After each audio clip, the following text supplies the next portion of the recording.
In a quiet village, hidden away from the rush of the world, lived a boy named Raghav.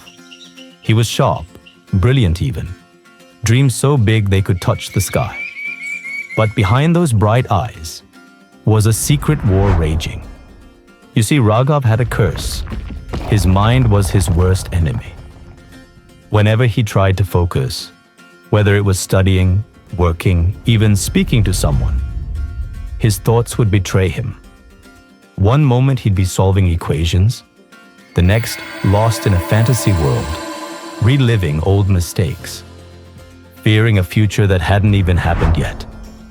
Teachers scolded, parents pleaded, but no one could fight the monster living inside his mind. The day everything fell apart, it all came crashing down during his school exams.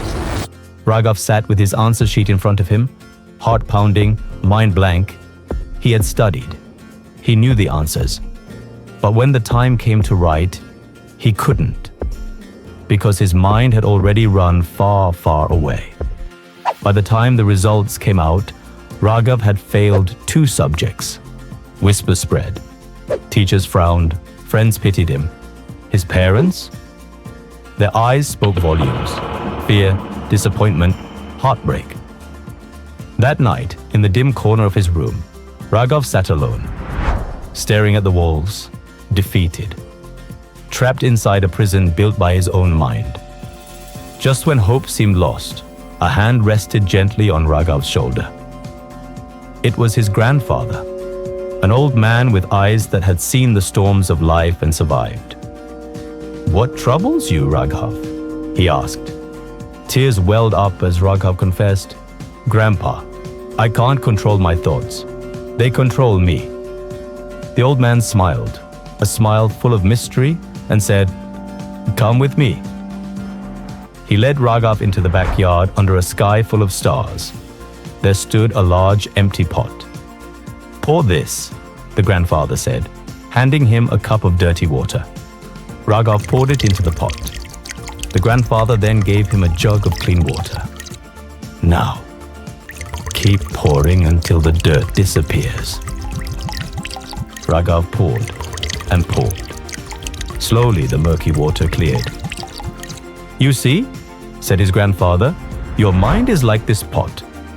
Fill it with wasteful thoughts, and it gets polluted. But keep pouring in good thoughts, and the bad ones will wash away." Raghav's eyes lit up with realization.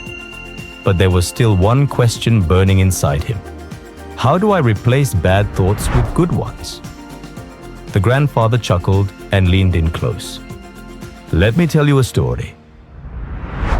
In a kingdom long ago, there lived a young warrior named Veer. Brave, strong, unstoppable. Except for the battlefield inside his mind. Every battle, Veer's thoughts crushed him before any enemy could. What if I lose? What if I embarrass myself? What if? Doubt poisoned his every move, and soon he became known not for victories, but for his fear. One day an old monk found him sitting by a river, shoulders heavy with defeat. "Taste this," said the monk, handing him a cup of salty water. Veer spat it out, grimacing.